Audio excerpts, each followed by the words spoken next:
आज अपन पढ़ेंगे प्रायद्वीपीय पठार। प्रायद्वीपीय पठार जो है एक अनियमित त्रिभुजाकार आकृति में फैला हुआ है। इसका आधार दिल्ली एवं राजमहल पहाड़ियों के मध्य में उत्तरी मैदान के दक्षिणी सीमा तथा शीर्ष कन्याकुमारी है। यह पठार भारत का प्राचीनतम भूखंड है, जिसकी समुद्र तल से औसत ऊंचाई 600 से 900 मीटर है। यह पठारी भाग तीन तरफ से पर्वतों से घिरा हुआ है। इसके उत्तर में अरावली, विंध्याचल, सतपुड़ा की पहाड़ियां हैं। पश्चिम में पश्चिमी घाट, पूर्व में पूर्वी घाट स्थित है। उत्तर से दक्षिण की तरफ इसकी लंबाई 1600 किलोमीटर है तथा पूर्व से पश्चिम की तरफ इसकी चौड़ाई 1400 किलोमीटर है।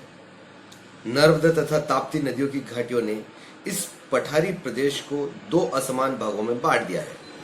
उत्तरी भाग को मालवा का पठार, दक्षिणी भाग को दक्षिण का मुख्य पठार अथवा दक्कन ट्रैप कहते हैं। मालवा का पठार, यह पठार नर्मदा तथा ताप्ती नदियों एवं विंध्याचल पर्वत के उत्तरी पश्चिम में त्रिभुजाकार आकृति में फैला हुआ है। इसके उत्तर पश्चिम में अरावली तथा उत्तर पूर्व में गंगा का मैदान स्थित है। यह ग्रेनाइट जैसी कठोर चट्टानों का बना हुआ है। इसकी ऊंचाई लगभग 800 मीटर है। इसका सामान्य ढाल उत्तर पूर्व दिशा में है।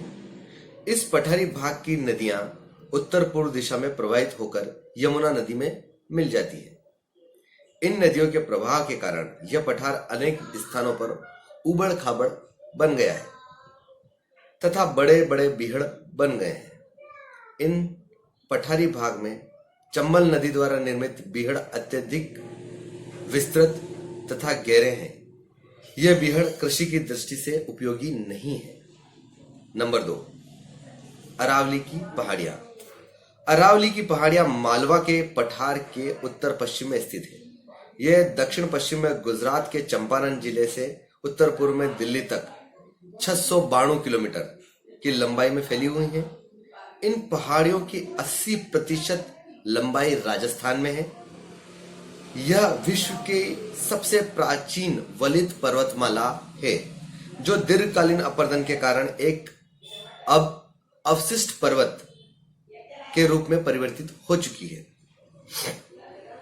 राजस्थान के दक्षिण पश्चिम में सिरोही जिले में इस पर्वतमाला की सबसे ऊंची पर्वत चोटी गुरु शिखर है।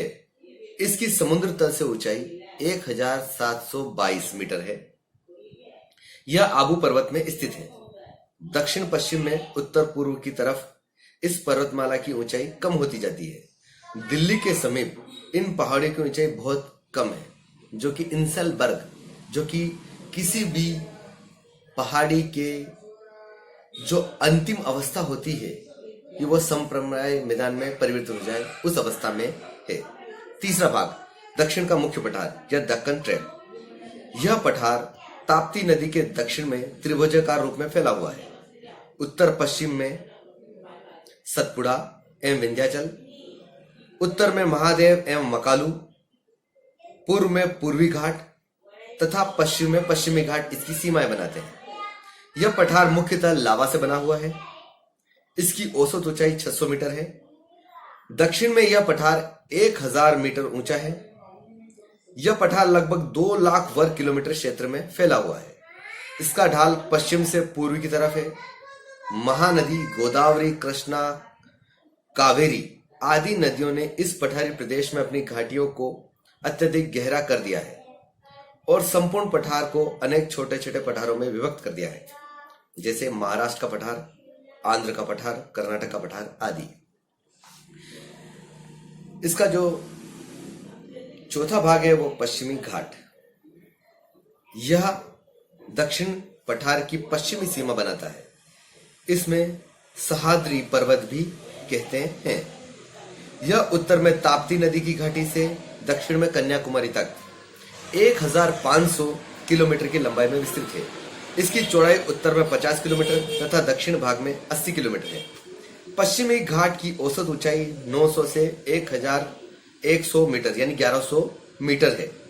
यह उत्तर से दक्षिण में एक दीवार की भांति खड़ा है। इसे पार करना कठिन है। पश्चिमी घाट में उत्तर से दक्षिण की तरफ विद्यमान दर्रों के नाम थाल घाट, भोर घाट, पाल घाट तथा शेनकोटा गैप। इन दर्रों से विभिन्न रेल मार्ग गुजरते हैं। थाल घाट दर्रे से मुंबई कोलकाता रेल मार्ग, भोर घाट दर्रे से मुंबई चेन्नई रेल मार्ग तथा पाल घाट दर्रे से होकर कोचीन चेन्नई रेल मार्ग गुजरते हैं। पश्चिमी घाट के दक्षिण में नीलगिरी, अन्नामलाई, पालनी तथा इलायची की पहाड़ियां स्थित है।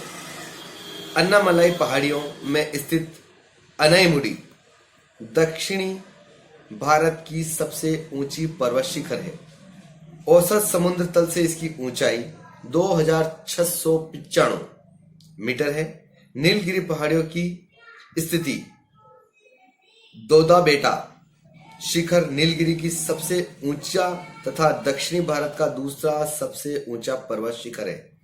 औसत समुद्र तल से इसकी ऊंचाई 2637 मीटर है। संरचनात्मक दृष्टि से पश्चिमी घाट एक संपूर्ण इकाई है। पूर्वी घाट, यह घाट दक्षिणी पठार के पूर्वी किनारे पर स्थित है।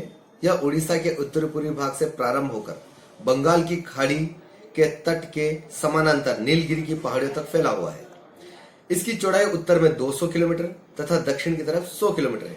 इसकी औसत ऊंचाई 600 मीटर है। यह पश्चिमी घाट से कम ऊंचा है। महानदी, गोदावरी, कृष्णा, कावेरी नदियों ने पूर्वी घाट को काटकर इसमें अपने मार्ग बना लिए हैं और इसे कई भागों में विभक्त कर दिया है। संरचना की दृष्टि से इसमें एक रूपता नहीं पाई जाती है। इसको विभिन्न भागों में विभिन्न नामों से पुकारा जाता है, जैसे नल्लामलाई, वेलिकोंडा, पालकोंडा, जावादी तथा शेवराय प्रमुख नाम है। दक्षिण में यह नीलगिरी की पहाड़ियों के निकट पश्चिमी घाट से मिल जाता है। पूर्वी घाट से किसी बड़ी नदी का उद्गम नहीं होता है। यह बंगाल की खाड़ी से आने वाले दक्षिणी पश्चिमी मानसूनी पवनों के लगभग समानांतर है। फलस्वरूप यह अधिक वर्षा कराने में सहायक नहीं है।